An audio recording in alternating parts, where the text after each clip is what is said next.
parts of chapter 2 and 3. And the reason I'm sharing my story is because this story affected me so deeply and changed my entire life in a way that I never expected. And I think it's something that other people might be able to learn from and find more understanding of their own lives. My story is about an arranged marriage. And even though I'm sure many of you watching have not gone through an arranged marriage, it wasn't just the religion and the arranged marriage. It had a lot to do with my personal mindset. And the mindset that I had is actually quite popular. It's not just a religious mindset. I came across it through a religious perspective from some books that I read. And the reason is that I was young. I was about 14 when I started reading personal development books. And a person searches out personal development or sometimes even religion if they're feeling like not so happy. Our emotions are sort of the reason that we move.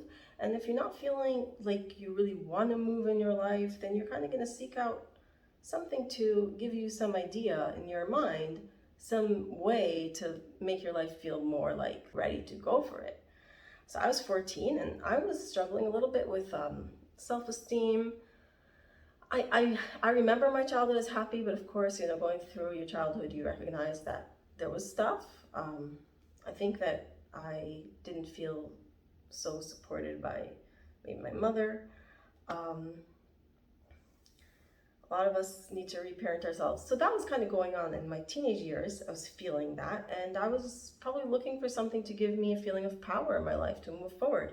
My self-esteem was just beginning to blossom because I was doing art in school, but every summer when I went to the Catskill Mountains, I went to camp with city girls, and from Brooklyn, New York, because I lived in the suburbs, and they wore nicer clothes, they were more outspoken, I was more quiet. And then I read a book called Gateway to Happiness by a well-known Jewish author, which taught that I could change my state of mind by choosing how I viewed a situation. I could change the way I felt by changing how I perceived things, regardless of my circumstances.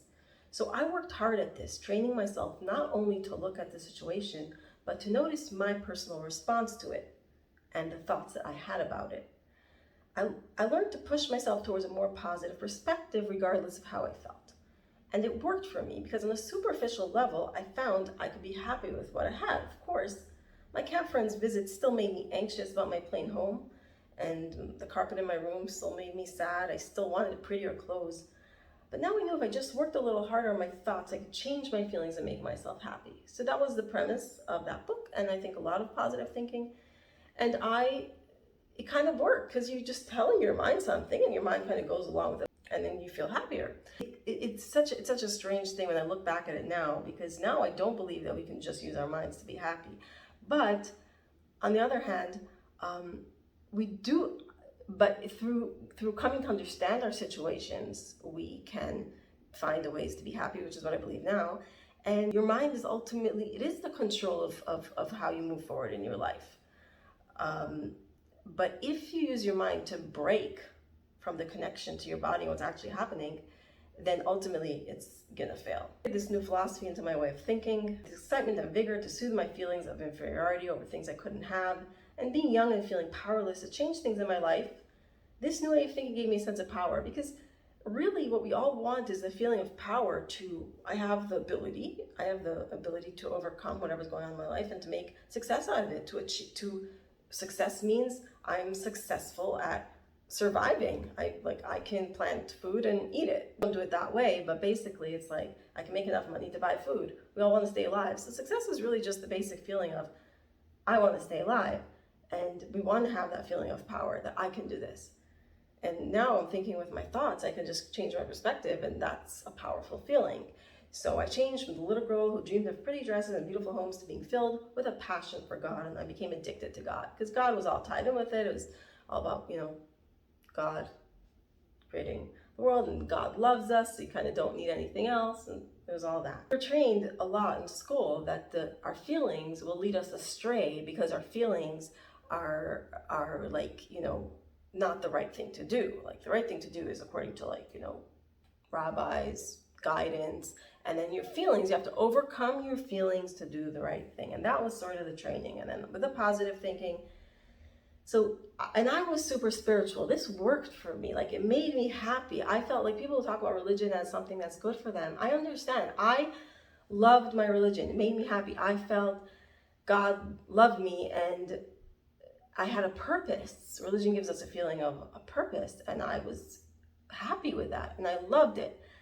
So when my arranged marriage came along and I thought I was doing the right thing, and this is what happened, it shook me in a way that if I wouldn't have been as, if I wouldn't have had all these spiritual ideas of, making it all work, it would probably not have done this to me.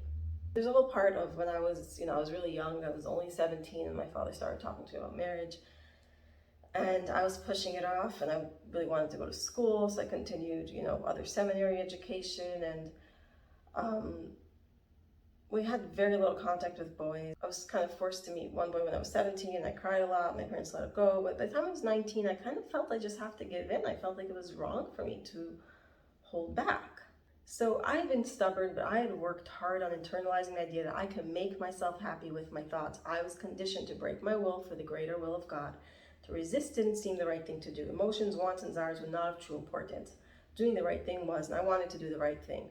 I assumed that if I did what I was supposed to, I could find within myself to be happy. So the whole idea of feelings and emotions was sort of just like this big test from God, and we're supposed to use our mind to control ourselves. That was kind of the whole premise of how I grew up. And there was a sense of purpose because I'm doing the right thing. I'm doing what God wants. And that was the premise. And what happened after just completely shattered this. And then I had to find a new way to live. And that's why I wrote this book, because it took me a few years, many years, still learning about life. But I am a perpetual learner and I enjoy philosophy, I guess. The entire engagement happened between a Thursday and a Friday. So the meeting was arranged on a Thursday night. The meeting was arranged in someone's dining room. We were to sit for an hour and talk and then come to a decision whether we would get engaged. So we had 1 hour. I actually had heard about this boy 1 week before and then met on Thursday night. I had 1 hour to talk and see if I liked him enough to get married. At the drab, unfamiliar New Square apartment, I was allowed to have a peek at the boy from the kitchen. He was short, with red-faced, puffy cheeks. Not at all to my liking, but I was not surprised. We had done the customary research and I knew I wouldn't like him.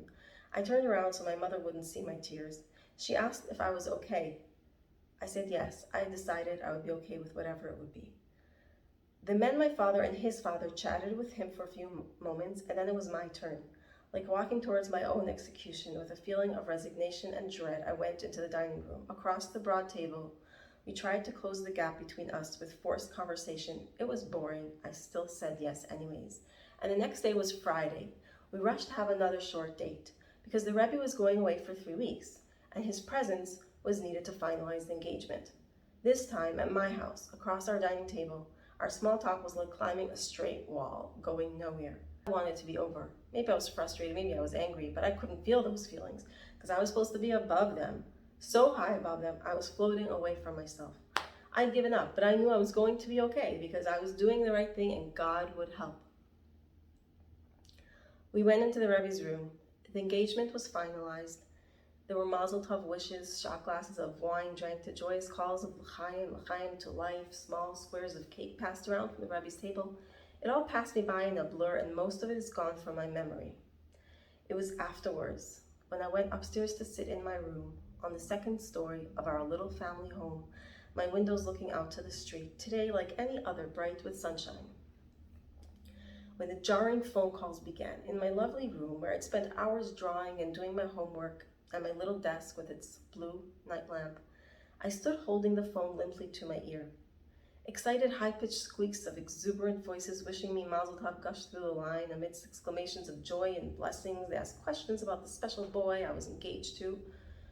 Feeling distant from their delight, I fake smiled into the phone line, answering their multitudinous questions with phony excitement. Hollowed in a haze of numb fog as if my insides had been scooped out, I listened to the cacophony of jubilance coming through the disembodied phone that continued all afternoon. But I was not there. Why were they calling? It was the right thing. It was not exciting.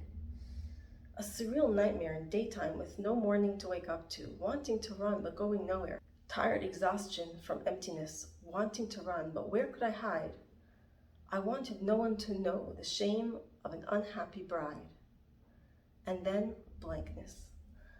Like a thunderclap on a dark, stormy night, in that space of terrible nothingness came a mammoth, swollen, heavy cloud, swooping down on me with an overwhelming blackness I had never known existed. With a suffocating thickness, its foamy stuffing entered every open crevice of my virgin emotions, with a sinking feeling, filling me with a great sensation of dread.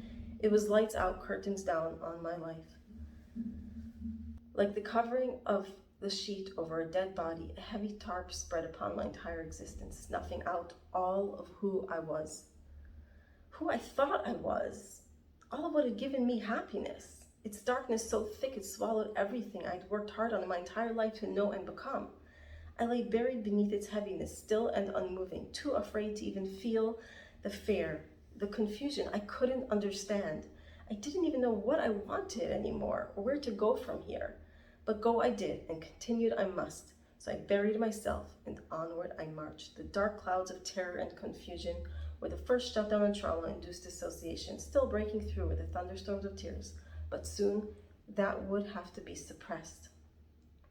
So we spent the Saturday with my family and was crying all weekend. Frozen, I lay destroyed, unmoving, and devastated, unable to find peace. What could I do?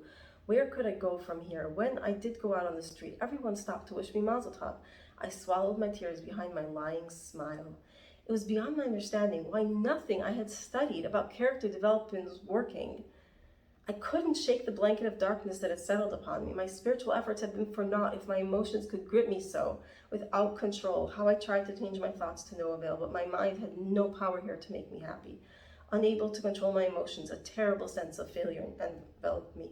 I'd failed in this challenge of my character development. I couldn't be happy marrying someone I so deeply disliked. And I just couldn't change the way I felt about it. And that, for me, that was devastating. And it was like a double sword. It was the actual engagement was someone I didn't like. And then I thought I'm supposed to be positive, and I couldn't. Everything I'd worked up in my life had shattered. I was not marrying a Torah scholar, and I was failing at this test of my own character. My unhappiness was so deep. My feelings were so dark. I knew that feelings were not to be listened to, but my feelings weren't giving me any choices. I could not get myself to feel otherwise. My life had come to a screeching halt. Wherever I went, I had to smile and fake happiness for my recent engagement. I felt I was lying to everyone around me. From the moment I lied to myself and my parents and said yes to an engagement I didn't want, my entire life became a lie. I painted scenery and I did my jobs, but I just wanted to sit on the couch and do nothing. My life was heavy. The looming wedding in 8 months didn't interest me. I try not to think of it. The bride and groom were not allowed to see or talk to each other until the wedding anyways. I needed to continue teaching. I needed to start to prepare my lessons for the next school year, and I didn't really feel like doing any of these things anymore. I felt rushed. There was so much to do, and I didn't really want to do any of it. So this is the beginning of my arranged engagement.